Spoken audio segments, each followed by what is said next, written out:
नमस्कार. काय म्हणताय? थंडीचे दिवस चालू आहे. तुम्ही विचार करत असाल मी आता काय करतोय.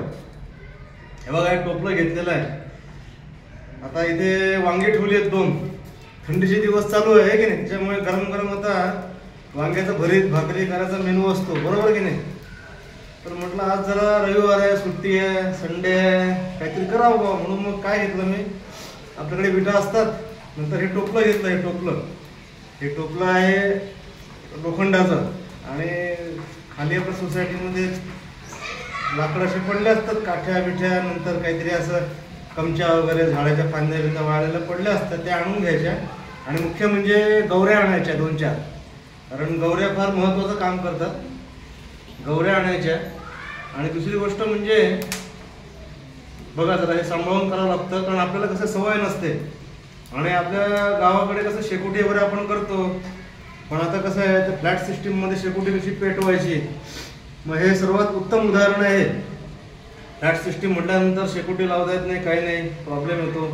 पण आता कसं आहे, आता ही नवीन आयडिया काढली मी. सर्व टोपलं आणायचं, गवऱ्या आणायच्या, नंतर वाळलेल्या काठ्या कमच्या आणायच्या आणि मस्तपैकी खाली 2-3 छोट्या विटा ठेवायच्या. त्या विटावरती टोपलं ठेवायचं, त्याच्यामुळे जास्त कचरा वगैरे काही होत नाही तसा. आणि दुसरी गोष्ट गवऱ्या वापरायच्या. गवऱ्याचा जो धूर असतो ना, तो जरा घरामध्ये फिरला की चांगलं वाटतं, वातावरण शुद्ध होतं.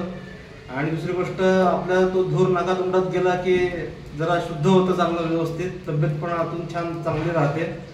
काही तुम्हाला सर्दी बिर्दी जरी झाली असेल ना, तरी 2 दिवसामध्ये सर्दी चालली जाईल. औषध घ्यायची पण तुम्हाला काही गरज नाही. तर आता मस्त मी छान भाजून घेतोय सगळं. आणि दुसरी गोष्ट, याच्यामध्ये बिट्ट्या रोडगे पण करता येतात. तुम्हाला जर हौस असेल फ्लॅट सिस्टीममध्ये कसं करायचं बाबा, पण हे असं तुम्ही जर केलं तर तुम्हाला गवऱ्या आणून ते काठ्या कमच्या गोळा करून सगळं पेट विस्तव करून तुम्हाला रोडगे बिट्ट्या पण करता येतील. वांग्याचं भरीत भाकरी पण मेनू करता येईल.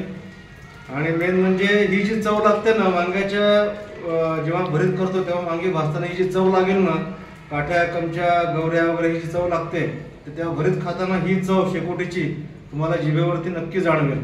त्याच्यामुळे ज्यांना थंडीमध्ये वांग्याचा भरताचा आस्वाद घ्यायचा असेल आणि जिभेचे चोचले थंडीमध्ये वांग्याचं भरीत खाऊन पुरवायचे असतील, तर तुम्ही हा प्रयोग नक्की करून बघा, एकदम सफल होईल.